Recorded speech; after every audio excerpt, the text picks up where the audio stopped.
Welcome to our YouTube channel Kaus academy.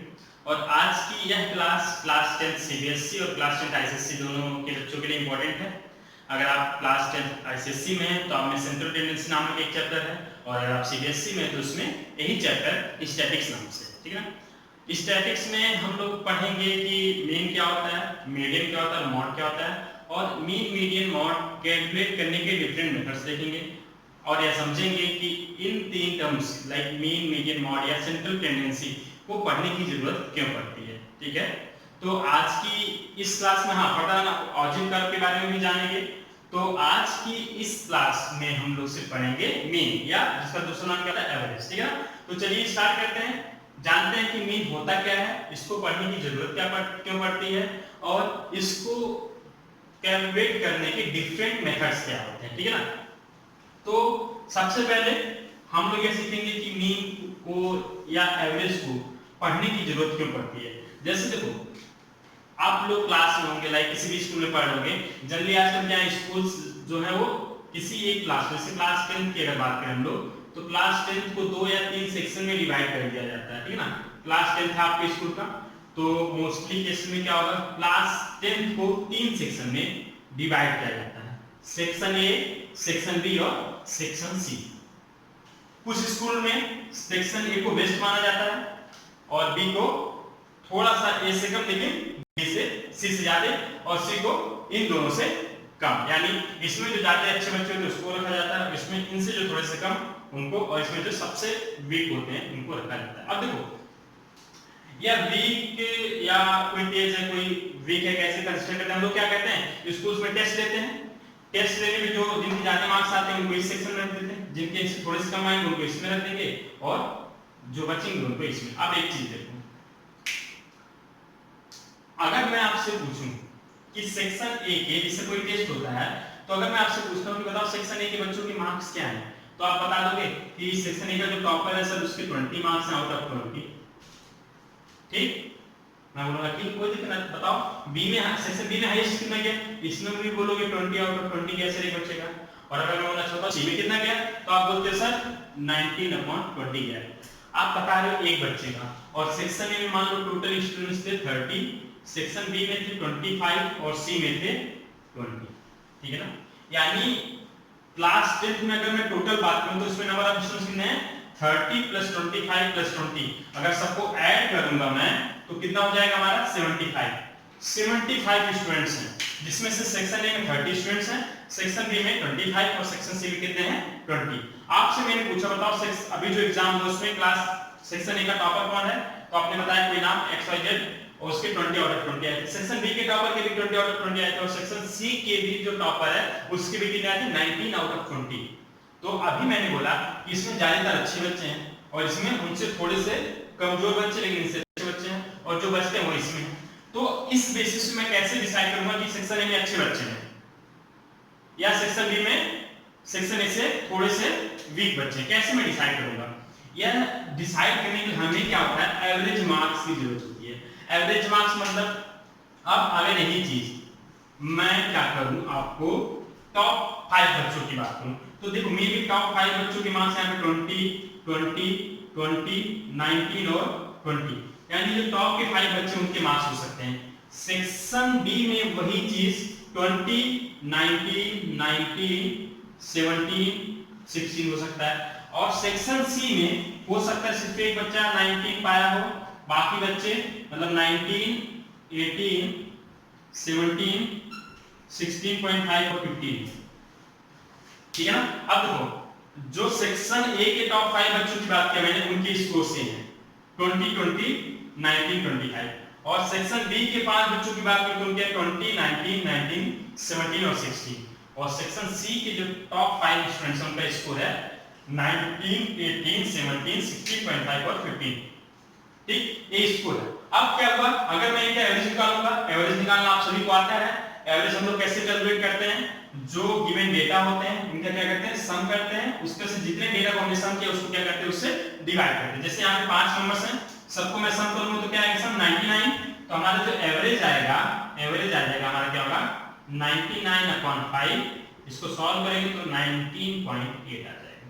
ठीक, अगर मैं इस क्लास के एवरेज निकालूंगा तो सम करूंगा भाई, बताओ सम क्या होगा। अगर इसका एवरेज निकालूंगा तो एवरेज जाएगा, मैं इसको सम करूंगा, सम क्या होगा 19 में 38 20 58 हो जाएगा, 58 प्लस 33 91, 58 प्लस 33 क्या आ जाएगा हमारा 91, यानी एवरेज जाएगा 91/5 यानी 18.2। अगर यही मैं इसका एवरेज निकालूंगा तो इनका एवरेज क्या आएगा, पहले ऐड करूं 90 मतलब ये हो जाएगा 35 35 प्लस 19 54 54 प्लस 15 69 69 और 16.5 क्या हो जाएगा हमारा 85.5 85.5 अगर करूंगा तो क्या आएगा 17.1। अब देखो, अब अगर मैं क्लास मतलब सेक्शन ए का एवरेज निकालूं 19.8 है, सेक्शन बी का एवरेज 18.2 है और सेक्शन सी का एवरेज 17.1 है। मे बी अगर मैं टोटल 30 स्टूडेंट्स लूं तो इसका एवरेज समवेयर अराउंड 19 रहे, लेकिन इसका एवरेज में भी और ज्यादा ड्रॉप कर जाए और इसका एवरेज ड्रॉप होके 15 आ जाए। अब देखो, अब जब मैं इससे बात करूं कि यार क्लास मतलब सेक्शन ए में जो बच्चे उनका एवरेज 19.8 है और सेक्शन बी में जो उनका 18.2 है और सेक्शन सी में जो उनका 17.1 है, इसका मतलब क्लास सी में ज्यादातर बच्चे अच्छे हैं, क्योंकि एवरेज जब भी निकालता मैं टोटल डेटा का सम करता हूं, उसके बाद से नंबर ऑफ डेटा या नंबर ऑफ स्टूडेंट जितने होते हैं उससे क्या करता हूं मैं डिवाइड करता हूं। डिवाइड करने पे जब मेरा 20 की क्लोज है, इसका मतलब ऑलमोस्ट सारे बच्चों के मार्क्स कितने हैं 20, क्योंकि देखो यहाँ पे सारे बच्चों के मार्क्स 28 का 19 है और इसमें एवरेज निकालता हूं 18.2। इसका मतलब कुछ ऐसे बच्चे होंगे जिनका 18 से ज्यादा होगा, लेकिन कुछ बच्चों का 18 से कम होगा, और इसमें क्या होगा कुछ बच्चों का 17 से ज्यादा होगा, कुछ बच्चों का 17 से कम होगा। इन सबका अगर मैं सम करूंगा फिर उसको मैं 5 से डिवाइड करूं तो क्या आ रहा है 17.1 आ रहा है, ठीक है ना। तो बेसिकली ये सब बताने का मतलब ये था कि जब भी हमें किसी ग्रुप की स्टडी करनी होती है कि किसी क्लास में ज्यादातर मतलब बच्चे कैसे हैं, अच्छे हैं या बेकार है, उसमें क्या करता हूं मैं जो टोटल बच्चे होते हैं उनके मार्क्स का मैं एवरेज निकालता हूं। ऐसे ही किसी कंपनी में अगर मैं एम्प्लॉय की सैलरी की बात करता हूं तो उस कंपनी की हमेशा एवरेज सैलरी देखी जाती है, मीडियन सैलरी देखी जाती है। मीडियन सैलरी का मतलब क्या होता है मिडिल में, लाइक कितने ऐसे होंगे जो उससे ज्यादा गेन कर रहे होंगे और कितने ऐसे होंगे जो उससे कम, जो मिडिल वाले होगा उसके बेसिस पे हम लोग डिसाइड करते हैं, ठीक है ना। ऐसे ही अगर किसी कंपनी की जो एवरेज सैलरी अगर ज्यादा होती है, लाइक मान लो किसी कंपनी की एवरेज सैलरी 11.5 लाख है पर मंथ, ठीक है ना, और किसी कंपनी का 5.5, तो यार आदमी इसी में जाना पड़ेगा, क्योंकि इसमें अगर मतलब मोस्टली लोग हैं जो 11.5 पा रहे हैं और इसमें 5.5, तो ये ज्यादा बेटर है। यानी हमें एवरेज से या एवरेज सैलरी से एवरेज मार्क्स हमें आइडिया लग जाता है कि उस कंपनी में एम्प्लॉय की कंडीशंस कैसी हैं और या किसी क्लास में बच्चों के मार्क्स कैसे हैं, बच्चों का लेवल क्या है, ठीक है ना। तो इस सब के लिए हम क्या करते हैं एवरेज कैलकुलेट करते हैं। अब बात करते हैं एवरेज कैलकुलेट करने के डिफरेंट मेथड्स की, ठीक है ना। एवरेज होता क्या है, एवरेज एक कैरेक्टरिस्टिक्स होती है जिससे हमें क्या होता है किसी गिवन ग्रुप के बारे में आइडिया लगता है, ठीक है ना। अब देखो बात करते हैं मीन या एवरेज कैलकुलेट करने के डिफरेंट मेथड्स। तो देखो सबसे पहले एवरेज होता है, जो मैंने बताया एवरेज क्या होता है sum of data, sum of given data upon total number of data. ये हमारा बेसिक फार्मूला होता है कि जितने डेटा गिवन हो उसका क्या करूं सम करूं और जितने टोटल डेटा उसका क्या करूं उससे डिवाइड करूं। जैसे अगर मैं एक क्वेश्चन लेता हूं एग्जांपल के तौर पे, example find the average of 5 7 minus 3 8 9 7 4 3 2, ठीक है ना। ये मान लो एक और लेता हूं, यहाँ पे मान लो दिया है 6, ये मान लो 10 स्टूडेंट्स के मार्क्स दिए होंगे आपके, तो आपको बताना है कि इसका एवरेज क्या होगा, इसका मीन क्या होगा। तो हम क्या करेंगे मीन कैलकुलेट करेंगे या तो इसी को बोलते हैं हम लोग एवरेज। एवरेज क्या होगा हमारा, पहले देखेंगे कितने डेटा है 1 2 3 4 5 6 7 8 9 10, यानी 10 डेटा है। फिर हम क्या करेंगे यानी टोटल को मैं 10 से डिवाइड करूंगा, फिर क्या करूंगा इनका सम निकालूंगा। तो सम क्या होगा 5 + 7 - 3, देखो प्लस करना था तो मैं इसको ऐसे लिखना चाहिए था प्लस ब्रैकेट में -3, ठीक है ना, +8 plus 9 plus 7 plus 4 plus 3 plus 2 plus 6 whole upon क्या था 10। सबको ऐड करो, 5 प्लस 7 क्या होगा हमारा 12 हो जाएगा, 12 minus 3 9, 9 plus 8 17, 17 plus 9 26, 26 plus 7 33 plus 7 40 plus 8 48, यानी क्या हो जाएगा हमारा 48 अपॉन 10 यानी 4.8। यानी ये जो गिवन डेटा है इसका जो मीन होगा या एवरेज होगा वो क्या हो जाएगा 4.8। यानी सिंपल है, जब आपको कोई डेटा गिवन है उसका सम करो, नंबर से डिवाइड कर दो, आपका एवरेज आ जाएगा। लेकिन प्रॉब्लम कहाँ पे होती है, प्रॉब्लम तब होती है जब हमें ये डेटा बहुत बड़े होते हैं। लाइक यहाँ पे 10 डेटा थे, सिंपल सा हो गया। अगर यहाँ पे जो नंबर ऑफ डेटा दिए होते मान लो मोर देन 100 होते, ठीक है ना, 100 प्लस होते, तब क्या करते हैं। तो अगर मैं इसको यहाँ पे लिखने लग जाऊँ ना तो क्या होगा, बहुत ज्यादा टाइम लगेगा। प्लस कुछ नंबर्स रिपीट हो रहे, जैसे 7 दो बार लिखा गया मेरे ख्याल से, ठीक है ना, तो 7 दो बार लिखा गया है तो इसका रिपीटेशन होगा। मे बी यही नंबर जब 100 से ज्यादा होगा तो क्या होगा, ये नंबर्स रिपीट होने लगेंगे। 7 में भी 5 टाइम्स हो, तब क्या करूंगा, अगर मैं 100 नंबर्स को लाइन बाय लाइन लिखने लगूं तो मेरा बोर्ड भर जाएगा, मेरी जो बुक की कॉपी है वो क्या हो जाएगा, उसका पन्ना पूरा भर जाएगा। तो मैं कैलकुलेट करने में बहुत ज्यादा टाइम लूंगा, ठीक है ना, और बहुत ज्यादा स्पेस ऑक्यूपाई करूंगा। तो इसके लिए क्या होता है, हम लोग स्टडी करते हैं ग्रुप डेटा की। ग्रुप डेटा क्या होते हैं, ग्रुप डेटा एक डेटा होते हैं जो टेबुलर फॉर्म में आपकी में या प्रोवाइडेड किए गए होते हैं। जैसे कि मान लो मैं एक क्लास की बात करता हूं, क्लास 10 की बात करता हूं, ठीक है ना, ये फार्मूला आपको याद है तो मैं इसको रब कर देता हूं। कोई स्कूल है जिसमें क्लास 10 का एक टेस्ट ऑर्गेनाइज कराया जाता है और टेस्ट में जो मैक्सिमम मार्क्स था 50, और अगर टोटल नंबर ऑफ स्टूडेंट्स की बात करूं तो स्टूडेंट्स थे हमारे मान लो 50, ठीक है ना। अब आउट ऑफ 50 बच्चों में जो मार्क्स थे उसको मैंने एक टेबल के फॉर्म में रिप्रेजेंट किया है, जैसे, ठीक है, यहाँ पे 0 से 10 के बीच में कितने बच्चे हैं, फिर यहाँ पे 10 से 20 के बीच में, और 20 से 30 के बीच में, 30 से 40 और 40 से 50। ये क्या हमारे मार्क्स हैं और ये हमारा नंबर ऑफ स्टूडेंट्स,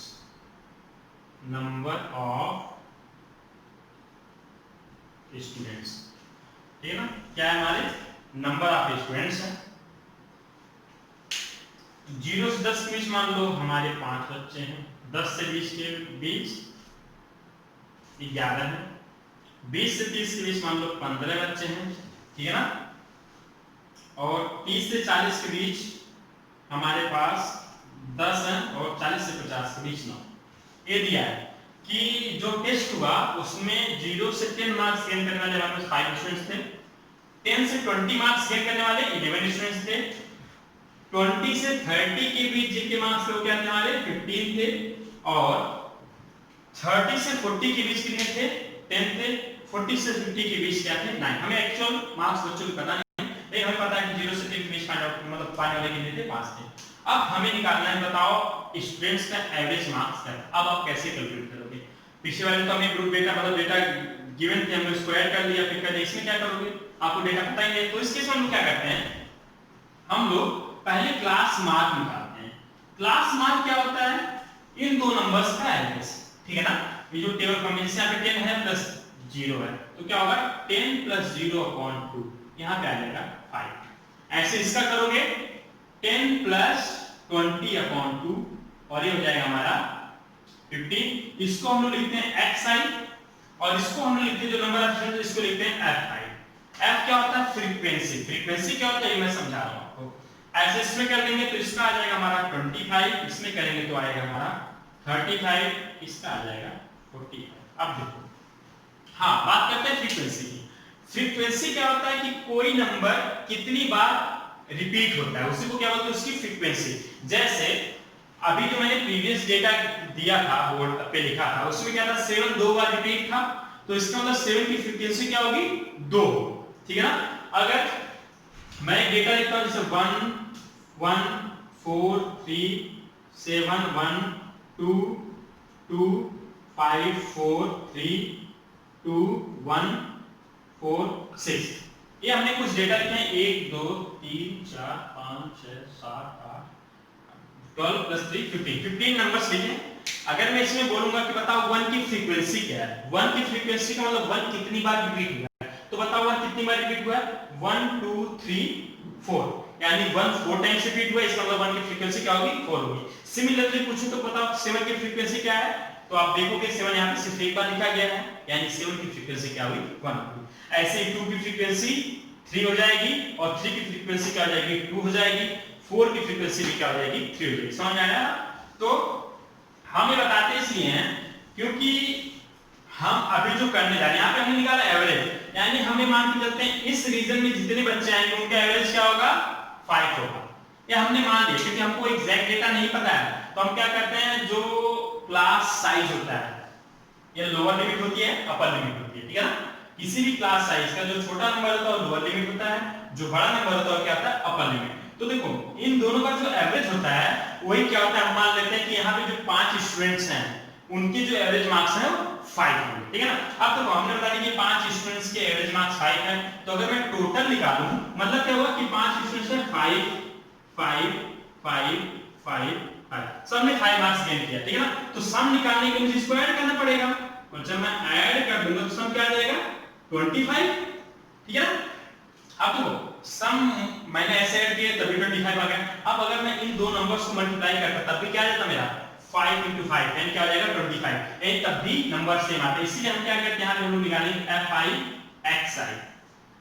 xi क्या होता है, fi xi होता है कि कोई नंबर x होता है उसकी फ्रीक्वेंसी क्या होती है, फ्रीक्वेंसी में दो नंबर कितनी बार रिपीट होता है, तो जब हमें उसका सम निकालना होता है तो हम क्या करते हैं इन दोनों को मल्टीप्लाई कर देते हैं। जैसे यहाँ पे 5 बार रिपीट था तो हमें उसका सम यानी 5 को मैं 5 बार ऐड करके निकालूं तब भी 25 आएगा, अगर मैं 5 को 5 से मल्टीप्लाई कर दूं तब भी 25 आएगा।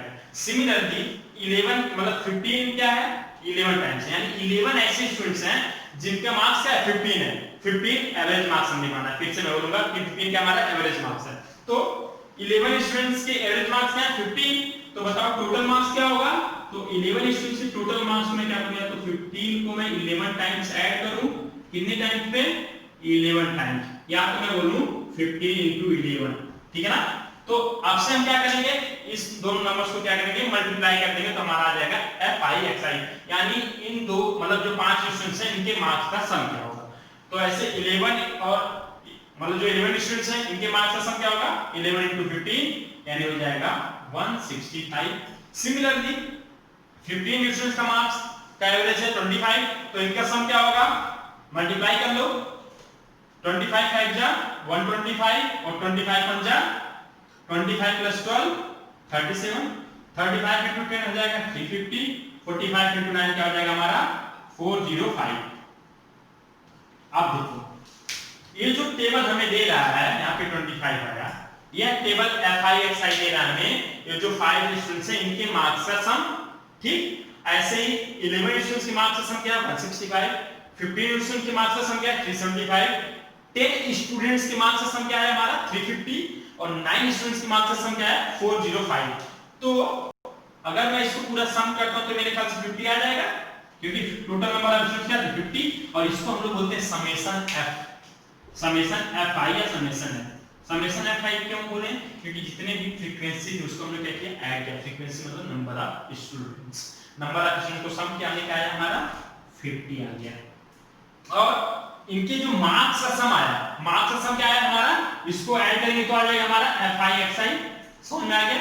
ये हमारा क्या है fi xi क्या देता है हमें total sum of marks of the given 50 students, यानी 50 स्टूडेंट के मार्क्स का सम क्या हो जाएगा हमारा fi xi। अब देखो हमने पढ़ा है, हमने क्या पढ़ा है कि जो एवरेज होता है हमारा क्या होता है एवरेज, एवरेज क्या होता है टोटल सम, ठीक है ना, upon total number, total number मतलब जितने नंबर्स का हमने सम किया है, यानी sum of given data upon number of given data. तो यहां पे देखो टोटल सम तो हमारा क्या आ जाएगा समेशन fi xi आएगा, और टोटल नंबर क्या आ जाएगा हमारा समेशन fi, ठीक है ना। समेशन इस सिंबल है जिसको जो सम को दर्शाता है कि जो ये fi है सबको ऐड किया गया है, इसका मतलब समेशन होता है, ठीक है। यानी summation F I x I upon summation F I क्या देगा हमें एवरेज। अब देखो एफ आई एक्स आई हमें यहां से मिल जाएगा, एफ आई हमें यहां से मिल जाएगा, तो क्या आ जाएगा हमारा एवरेज आ जाएगा। ये जो मेथड है इसको हम लोग बोलते हैं डायरेक्ट मेथड। क्या बोलते हैं हम लोग? Direct method. एवरेज कैलकुलेट करने का जो मेथड इसको हम लोग क्या बोलते हैं? डायरेक्ट मेथड, ठीक है ना। तो अब हम जानते हैं कि एवरेज कैलकुलेट करने के कितने डिफरेंट मेथड्स होते हैं। मेरे ख्याल से आपको ये समझ में आ गया होगा। हमने ए क्यों किया, एफ आई एक्स आई क्यों कैलकुलेट किया, एक्स आई क्या होता है, एफ आई क्या होता है, आपको समझ आ गया। एफ आई क्या होता है, मतलब कोई भी मतलब नंबर ऑफ स्टूडेंट्स है, यानी इस केस में देखूंगा तो 5 क्या हमारा 5 क्या बताता है कि 5 ऐसे स्टूडेंट्स हैं जिनका मार्क्स क्या है 5 है, ठीक है ना। तो अगर मैं बोलूं ये नंबर यहाँ पे जो नंबर होता है इतनी बार रिपीट होता है, क्योंकि देखो 5 स्टूडेंट्स थे उनके मार्क्स 5 थे, तो 5 बार रिपीट हुआ। ऐसे 11 स्टूडेंट्स हैं और सबके मार्क्स कितने 15 है, यानी 15 होगा 11 टाइम्स रिपीट होगा। तो ये जो टेबल होती है यह बताती है कि ये जो नंबर है वो कितनी बार रिपीट होता है। जैसे बोलूं 35 कितनी बार रिपीट होगा 10 टाइम्स, 45 कितनी बार रिपीट होगा 9 टाइम्स। तो हमने क्या करेगा, हम सबको ऐड करना था हमें, यानी 45 को 9 टाइम्स लिखो, 35 को 10 टाइम्स लिखो, 25 को 15 टाइम्स लिखो, 15 को 11 टाइम्स लिखो, 5 को 5 टाइम्स लिखो, फिर सबको क्या करो ऐड करो। तो उसका जो इजी तरीका होता है हम लोग क्या करते हैं, इन दोनों नंबर्स को मल्टीप्लाई कर देते हैं, क्योंकि अगर मैं 5 को 5 टाइम्स लिखूं उससे अच्छा 5 को 5 से मल्टीप्लाई कर दूं। ऐसे ही 25 को 15 टाइम्स लिख के ऐड करूं बेटर है 15 को मैं 25 से मल्टीप्लाई कर दूं, ठीक है ना। तो हम लोग fi निकालते हैं ताकि ये जो नंबर 15 है 11 टाइम्स रिपीट हो उसका सम आ जाए, ठीक है ना।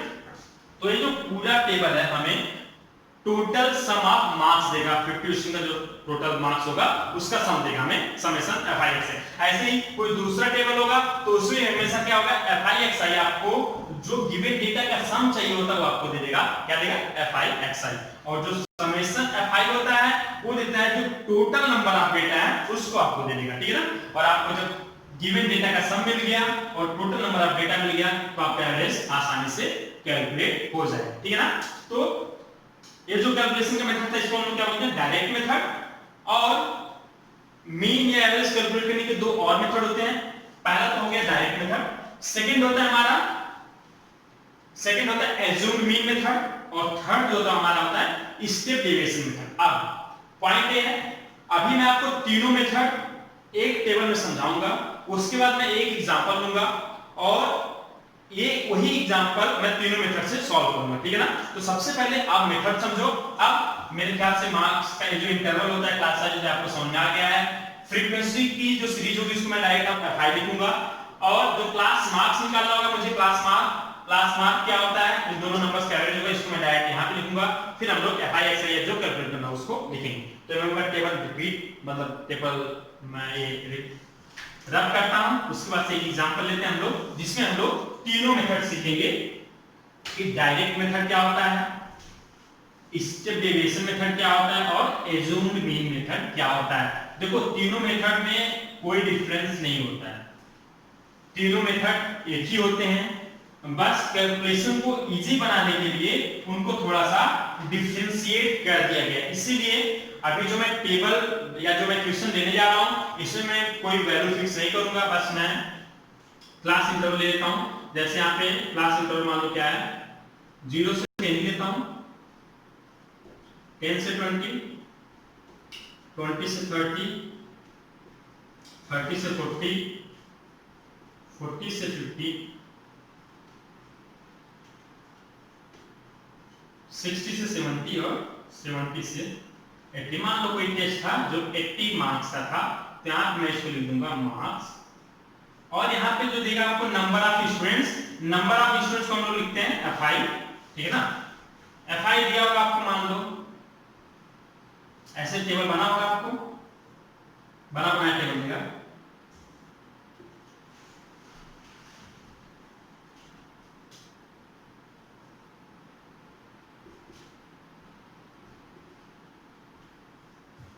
देख लेते कितना 10 + 5 15,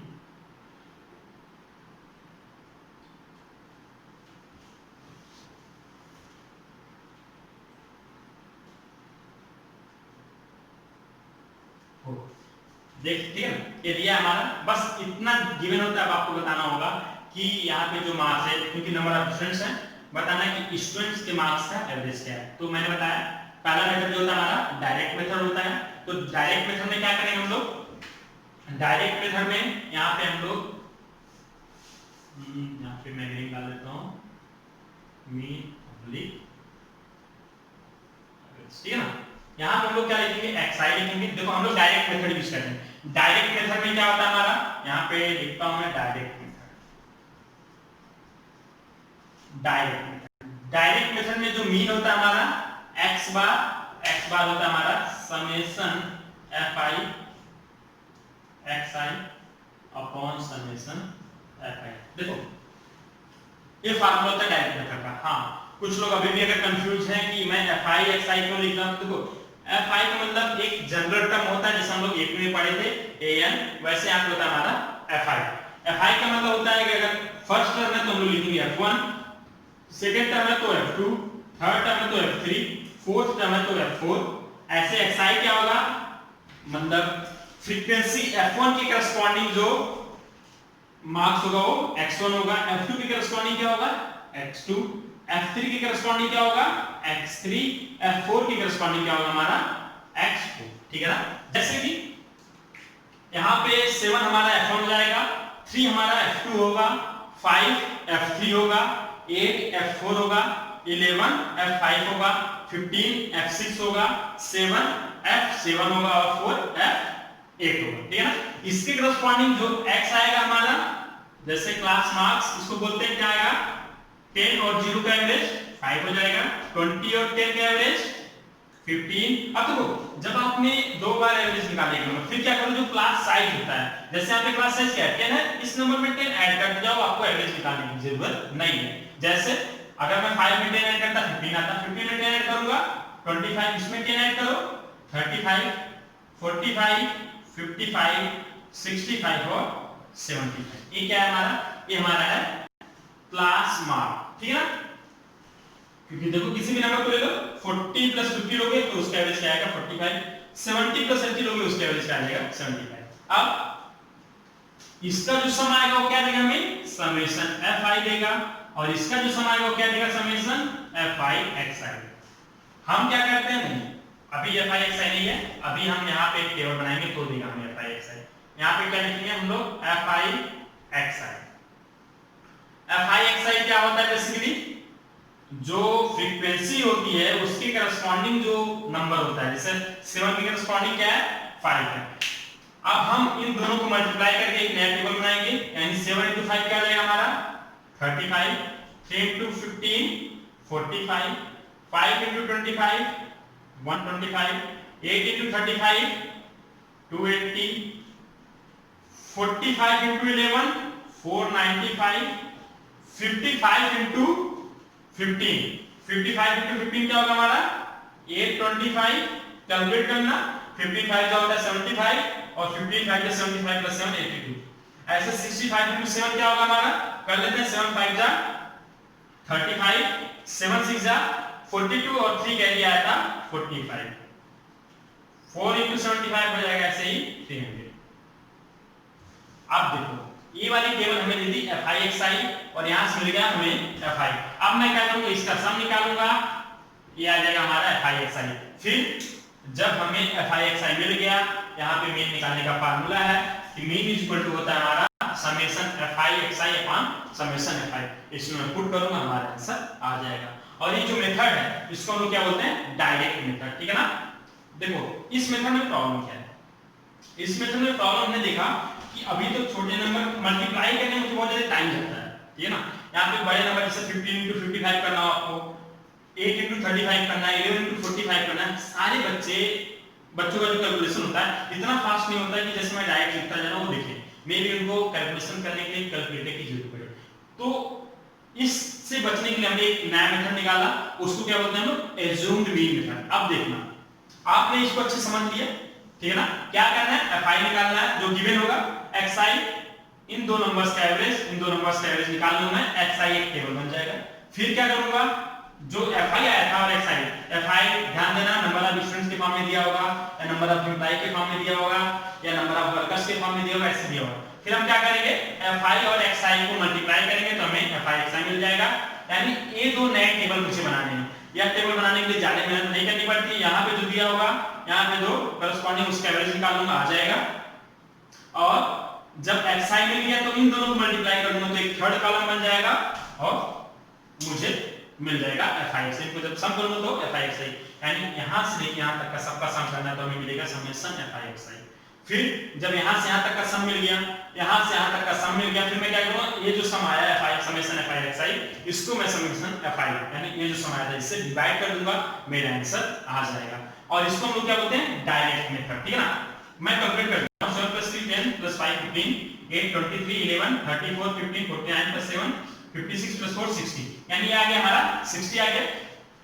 ये हो जाएगा 80 205 प्लस यानी ये हो जाएगा हमारा 485 485 + 495 हमारा हो जाएगा 980 980 + 8 हमारा हो जाएगा 980 + 825 हो जाएगा 1805 1805 + 445 क्या हो जाएगा हमारा 2260 और 300, यानी ये जो आएगा हमारा ऐड करोगे तो 2560 आ जाएगा। आप लोग ऐड करके देख लीजिएगा, इसका सम क्या आ जाएगा 2560। तो जब मैं एवरेज निकालूंगा, मीन निकालूंगा, मीन आएगा मेरा समेशन FI XI यानी 2560 अपॉन समेशन FI 60, 0 से 0 कट जाएगा, यानी x बार मीन क्या हो जाएगा हमारा, पहले 4 टाइम जाएगा 16 2 टाइम गया 0.666 आ जाएगा हमारा एवरेज, यानी इसको सिंपलीफाई करोगे तो 0.6 से मल्टीप्लाई, यानी यहाँ पे जो एवरेज आएगा वो क्या आएगा हमारा 42.6, ठीक। याद रखिएगा आप लोग। अब मैं दूसरा मेथड बताने जा रहा हूँ, एज्यूम मीन मेथड, जो कि कैलकुलेशन इससे थोड़ा सा आसान होगा। कैसे हम लोग सीखते हैं, ठीक है ना। इसको मैं मिटा रहा हूँ, याद रखिएगा एवरेज क्या हमारा 42.6 है। अब देखो यहाँ पे तो ठीक है, इसकी कोई जरूरत नहीं पड़ेगी। अब हम लोग क्या करते हैं, अभी हमने जैसे FI XI कैलकुलेट किया, ठीक है ना। जब हम लोग एज्यूम्ड मीन मेथड पढ़ते हैं, क्या पढ़ते हैं, एज्यूम्ड मीन मेथड।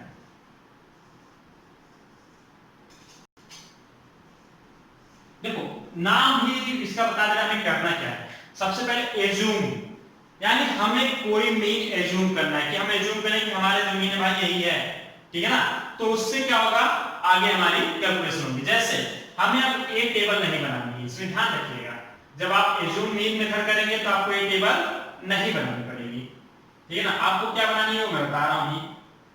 सबसे पहले क्या करो, आप अपना एक मीन एज्यूम करो। आप कोई सा रैंडम नंबर लेके एज्यूम कर सकते हो, लेकिन कैलकुलेशन को आसान बनाना है तो क्या कहते हैं हम लोग, इसमें से जो कोई भी 20 का नंबर होगा वही एज्यूम कर लो। अब यहाँ पे 1 2 3 4 5 6 7 8 नंबर है, तो बीच में हमारे पास ये दो नंबर आएंगे, 45 आएगा और 35 आएगा। तो मैं क्या कर सकता हूं, या तो मैं अपना जो एवरेज है या तो मैं 35 को एज्यूम कर लूंगा, या तो 45 को, या तो इन दोनों के एवरेज को, ठीक है। आप जो मान लो A है, जो A क्या हमारा एज्यूम मीन है, तो हम लोग एज्यूम करते, मान लो मैंने एज्यूम कर दिया A = 35। अब जब मैं A = 35 एज्यूम करूंगा, उसके बाद मुझे क्या करना होगा, उसके बाद यहाँ पे लिखना होगा D, और D = होता मेरा ये जो XI है, XI - A, यानी जो हमने मीन एज्यूम किया। फिर हम क्या करेंगे, इस टर्म में मतलब XI जो होगा इसमें से A को माइनस करेंगे। यहाँ पे XI क्या है 5 को 35 से माइनस करो क्या आएगा -30, 15 को माइनस करो तो -20, यानी 15 को माइनस करो का मतलब 15 - 35 क्या आ जाएगा -20। फिर ऐड करो तो क्या आएगा -10, और यहाँ पे आ जाएगा 0, यहाँ पे आएगा 10, फिर 55 - 35 20, 65 - 35 30, 75 - 35 40। एक चीज ध्यान रखना, जब आप पहले नंबर को माइनस करते हो, जैसे मैंने किया 5 - 35 - 30 आया, अब अगर मैं इसमें 10 ऐड करता हूं तो मुझे सारे नंबर मिलते जाएंगे। जैसे -30 + 10 -20, -20 + 10 -10, -10 + 10 0, 0 + 10 10, 10 + 10 20 एंड सो ऑन, ठीक है। अब मुझे क्या मिल गया, मुझे मिल गया है D मिल गया, इसको हम लोग बोलते हैं DI। ठीक, अब देखो, अब आपको क्या करना है, आपको fi into di निकालना है। जैसे पिछले वाले केस में हम लोग fi into xi निकालते थे, अब हम क्या कैलकुलेट करेंगे fi into di, यानी यहाँ पे जो टेबल बना है इसमें हम क्या लिखेंगे fi into di।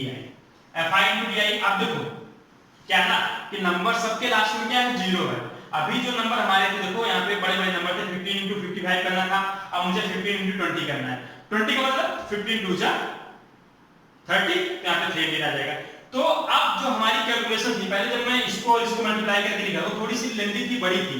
अब वही कैलकुलेशन क्या हो जा रही है, आसान हो जा रही है। तो अब क्या होगा 7 into, अब देखो fi di निकालना है, यानी 7 into -30, तो 7 3 जा होता है हमारा 21, ये हो जाएगा -210। ये क्या होगा 3 into 20 -60, 5 into -10 -50, 8 into 0 0 हो जाएगा, 11 into 10 110 हो गया, 15 into 2 300, 7 into 30 210, 4 into 40 160। अब देखो कैलकुलेशन कितनी आसान होगी, पहले क्या था कैलकुलेशन बड़ा था, अब कैलकुलेशन क्या होगा छोटे नंबर्स में डिवाइड हो गया, यानी आसान हो गया। अब क्या था हमें, अब फिर हमें इसको ऐड करना है और यहाँ पे हमारा आएगा fi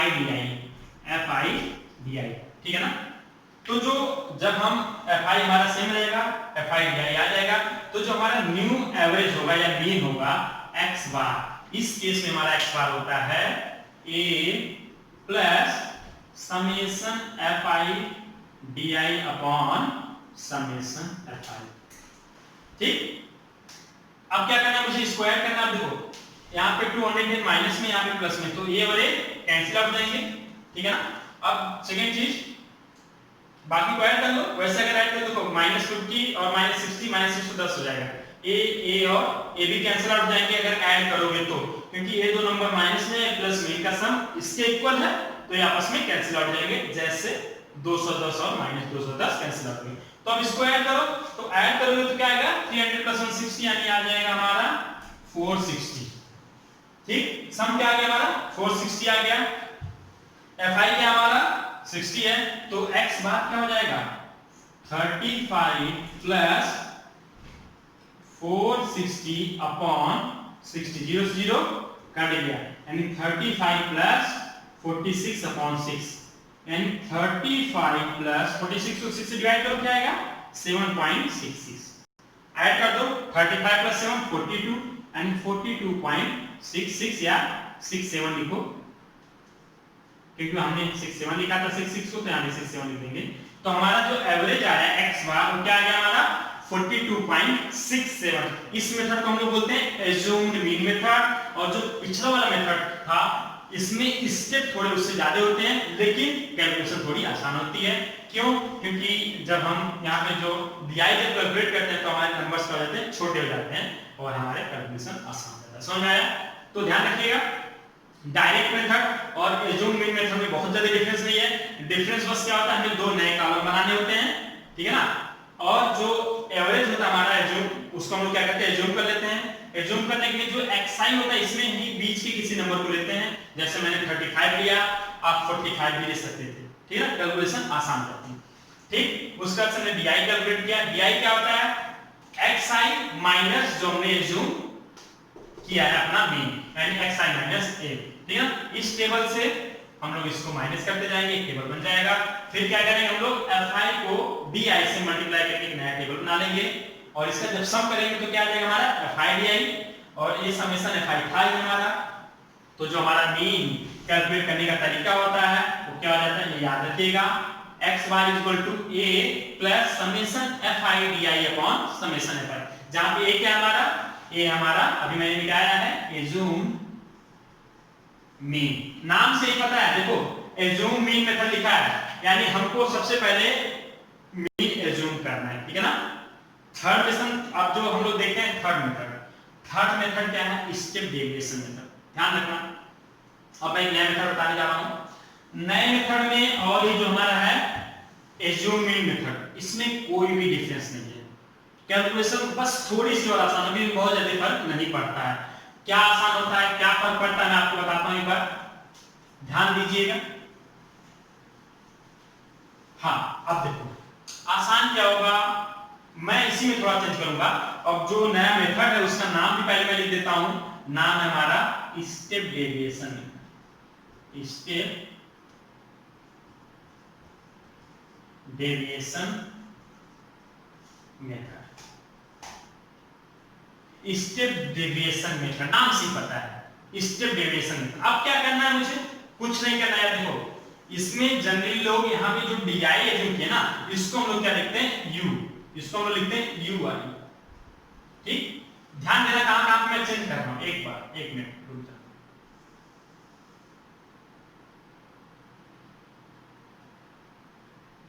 हाँ, अब मुझे क्या करना है, यहाँ पे जो मैं U लिखा था, जैसे देखो अभी मैंने लिखा था पिछले वाले क्वेश्चन में कि DI इक्वल टू क्या होता है XI माइनस A। ये तो समझ में आ गया सबको मेरे ख्याल से। यहाँ पे मैं लिखूंगा UI। UI क्या होता है हमारा, UI होता है हमारा XI minus A upon H। ध्यान देना इस बात को, XI minus A upon H, जहां पे H क्या हमारा क्लास साइज है। H क्या हमारा, यह जगह है क्लास साइज। H हमारा क्या है क्लास साइज।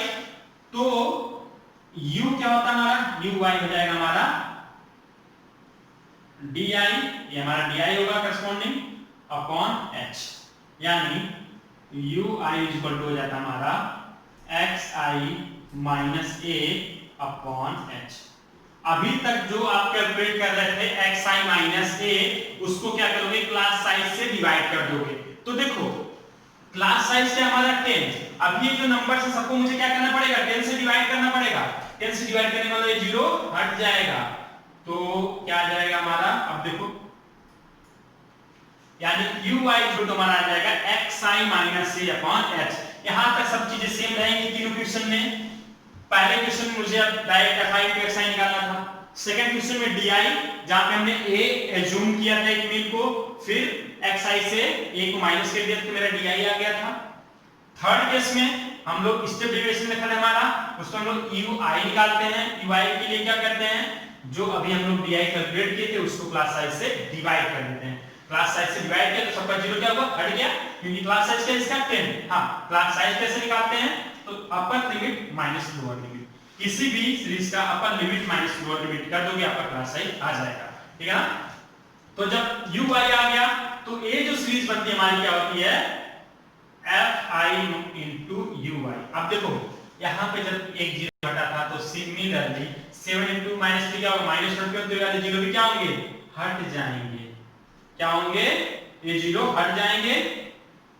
समझ आ रहा होगा मेरे ख्याल से। क्या करना है, UI equal to XI minus A upon H, यानी क्लास साइज से डिवाइड कर दोगे तो ये आ जाएगा, फिर इसको इससे मल्टीप्लाई कर दोगे तो डायरेक्ट ये आ जाएगा। अब देखो एज्यूम मीन मेथड और स्टेप डेविएशन मेथड क्या होता है हमारा, स्टेप डेविएशन मेथड